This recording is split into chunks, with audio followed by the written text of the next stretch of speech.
Getting pre-approved is more than just finding out how much you can spend. This is one of the most important parts of creating a winning strategy when buying a home. And no, you do not always have to put down 20%.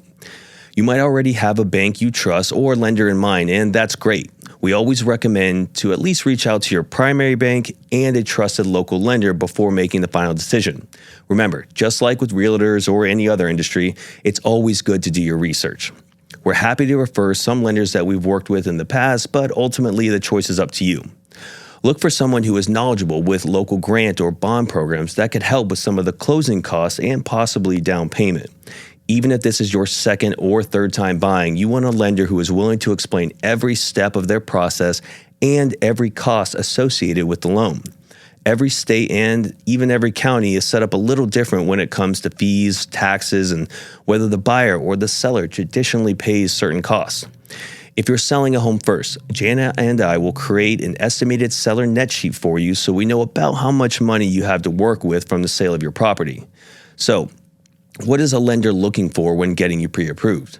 Well, there are a lot of different factors that go into figuring out exactly what you can budget for in a home, but the three big things they'll start with are income, debts, and credit score. How much verifiable income do you make? That means what can you show on your tax returns and how much do you already have saved? If you just started in the workforce or maybe you have a magical CPA, don't worry, a good lender can discuss loan options that use other ways to prove your income. With that said, most people end up going with one of four different types of loans: conventional, FHA, VA, or USDA.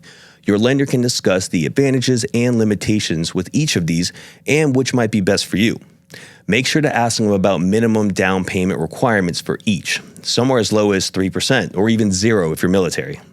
Next is debts, or debt to income ratio. Basically, how much are the total bills you have to pay monthly in relation to the income that you make? Depending on which kind of loan that you have and a few other factors, there is a limit to how much your monthly mortgage payment can be. A good lender will help you figure out ways to free up income and pay down debts in the most effective way, which could also increase your credit score. Which brings us to credit. Most of us have used or at least heard of sites like Credit Karma or LifeLock where you can keep track of your credit score online.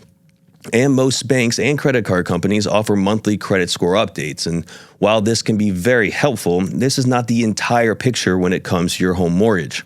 Every lender, whether it be for a car loan or a personal loan or mortgage loan, looks at your credit differently. And sometimes it can help to have another person on the loan, like a spouse or a family member, but sometimes it can actually hurt.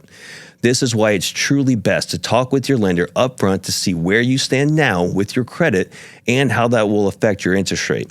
Your lender can also identify what changes you can make with your finances that can have the largest impact in the shortest amount of time to increase your score. If you want to start working on a budget or just need a second opinion, we can get you in contact with a great local lender. Remember, it's not just about what's the most you can spend on a home. It's about working with a solid lender you trust to find out what you're comfortable spending monthly when we factor in all the different costs that go into making up your mortgage payment and the different loan options that can help you reach that goal. Now that we have a budget, in the next video, we are going to talk about finalizing your strategy and creating your custom home search.